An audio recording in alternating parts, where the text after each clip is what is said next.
നമസ്കാരം. പ്രകൃതിരമണീയമായ ഡാർജിലിംഗിന്റെ ഹൃദയഭാഗത്തുള്ള മനോഹരമായ മിറി തടാകത്തെക്കുറിച്ചാണ് നമ്മൾ ഇന്ന് സംസാരിക്കുന്നത്.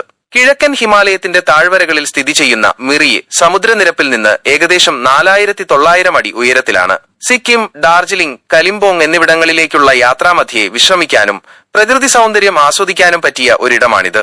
പ്രകൃതി സൗന്ദര്യം മിറി തടാകം അല്ലെങ്കിൽ സുമേന്ദു തടാകം, സുമേന്ദു ലേക്ക് എന്നും ഇതറിയപ്പെടുന്നു. ചുറ്റും പച്ചപ്പ് നിറഞ്ഞ കുന്നുകളും പൈൻ മരങ്ങളും ഓക്ക് മരങ്ങളും കൊണ്ട് നിറഞ്ഞ ഈ പ്രദേശം ഒരുപാട് ആകർഷകമാണ്. തടാകത്തിന്റെ തെളിഞ്ഞ വെള്ളത്തിൽ ചുറ്റുമുള്ള പച്ചപ്പിന്റെ പ്രതിബിംബം കാണുന്നത് കണ്ണിന് കുളിർമ നൽകുന്ന കാഴ്ചയാണ്. രാവിലെയും വൈകുന്നേരങ്ങളിലും കോടമഞ്ഞ് ഇറങ്ങുമ്പോൾ മിറി തടാകം ഒരു മാന്ത്രിക ലോകമായി മാറും. സൂര്യോദയവും അസ്തമയവും ഇവിടുത്തെ പ്രധാന ആകർഷണങ്ങളാണ്. തടാകക്കരയിൽ നിന്ന് മലമുകളിലേക്ക് നോക്കിയാൽ കാഞ്ചൻജംഗ പർവ്വതനിരകളുടെ മനോഹരമായ കാഴ്ചയും കാണാം. തടാകത്തിന്റെ ഒരു വശത്ത് പൂന്തോട്ടങ്ങളും മറുവശത്ത് പൈൻ മരങ്ങളും നിറഞ്ഞ ചെറിയ കുന്നുകളുമുണ്ട്. ഇവിടെ ബോട്ട് സവാരി നടത്താനും കുതിരപ്പുറത്ത് കയറി തടാകത്തിന് ചുറ്റും സഞ്ചരിക്കാനും സാധിക്കും. ഇത് സഞ്ചാരികൾക്ക് നല്ലൊരു അനുഭവമായിരിക്കും. തടാകത്തിന് ചുറ്റുമുള്ള നടപ്പാതയിലൂടെ നടക്കുമ്പോൾ ശുദ്ധമായ കാറ്റും പ്രകൃതിയുടെ ശാന്തതയും നമ്മെ ആലിംഗനം ചെയ്യുന്നതായി തോന്നും.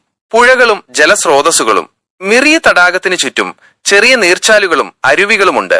ഇവയെല്ലാം തടാകത്തിലേക്ക് ഒഴുകിയെത്തുന്ന ശുദ്ധജല സ്രോതസ്സുകളാണ്. ഈ ചെറിയ പുഴകളാണ് മിറി തടാകത്തെ എല്ലായ്പ്പോഴും സമ്പുഷ്ടമാക്കുന്നത്. പ്രദേശത്തെ മലമുകളിൽ നിന്നും ഉത്ഭവിക്കുന്ന ഈ അരുവികൾ തടാകത്തിന്റെ ജലനിരപ്പ് നിലനിർത്താൻ സഹായിക്കുന്നു. ഈ നദികൾ മിറി നഗരത്തിന്റെ കാർഷിക മേഖലയ്ക്കും പ്രത്യേകിച്ച് ചായത്തോട്ടങ്ങൾക്കും വലിയ പ്രാധാന്യമുള്ളവയാണ്. ഈ പ്രദേശത്തെ കാലാവസ്ഥയും ഈ പുഴകളും ചേർന്നാണ് ലോകോത്തര നിലവാരമുള്ള ഡാർജിലിംഗ് ചായയ്ക്ക് ജീവൻ നൽകുന്നത്. മഴക്കാലത്ത് ഈ അരുവികൾ കൂടുതൽ ശക്തിയോടെ ഒഴുകുകയും തടാകത്തിൽ വെള്ളം നിറയ്ക്കുകയും ചെയ്യുന്നു. മിറിയെ സന്ദർശിക്കുന്നത് പ്രകൃതിയെ സ്നേഹിക്കുന്ന ഏതൊരാൾക്കും ഒരു അവിസ്മരണീയമായ അനുഭവമായിരിക്കും. ശാന്തമായ തടാകവും പച്ചപ്പ് നിറഞ്ഞ കുന്നുകളും ശുദ്ധമായ വായുവും നിങ്ങളുടെ മനസ്സിനെ പുനരുജ്ജീവിപ്പിക്കും. അടുത്ത തവണ നിങ്ങൾ ഡാർജിലിംഗ് സന്ദർശിക്കുമ്പോൾ മിറി തടാകത്തിന്റെ സൗന്ദര്യം നേരിട്ട് അനുഭവിക്കാൻ മറക്കരുത്. ഇതുപോലുള്ള വീഡിയോകൾ കാണുവാൻ ഈ ചാനൽ മറക്കാതെ സബ്സ്ക്രൈബ് ചെയ്യുക.